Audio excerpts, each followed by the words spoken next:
تو پھر وہ طلب دنیا میں ہر قدم پر طلب مولا کو موجود پاتا ہے. کھائے پیے ناچے گائے روئے سوئے، ٹارگٹ اس کا اللہ اور اللہ کی ذات ہوتی ہے. کچھ لوگ جب ناظم جمہور انسانی اور نگران حقوق انسانی اور آزادی اظہار لسانی کے نعرے مارنے لگتے ہیں تو مولا کی رضا اور مولا کی خوشنودی کا مقصد ہاتھ سے نکل جاتا ہے. کام اچھے ہیں لیکن ٹارگٹ بدل جاتا ہے، منزل دوسری آ جاتی ہے اور پھر لٹو الٹا گھومنے لگتا ہے. بچو جی لٹو کس طرح سے بچاؤں سرکار کہ وہ الٹا نہ گھومے؟ شام کو بستر جھاڑنے سے پہلے ٹوپی پگڑی اتارے بغیر دیوار سے لگ کر پوچھے، آج سب کام تیری مرضی کے ہوئے مولا، تیری خوشنودی کے؟ جواب مل جائے گا سرکار؟ پوچھے گا تو ضرور ملے گا، پر تو نے تو کبھی پوچھا ہی نہیں. اور تیری شہرک کے پاس ہی تو ہے اس کا تخت، فوراً جواب ملے گا. جس زبان میں پوچھے گا اسی میں جواب ملے گا. مجھے تو کبھی سنائی نہیں دیا سرکار.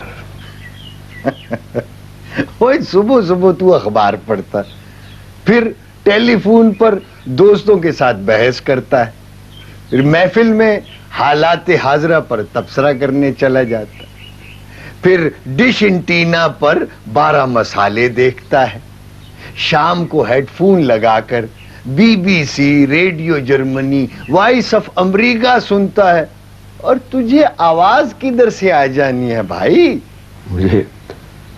مجھے کبھی بھی آواز نہیں آئے گی سرکار.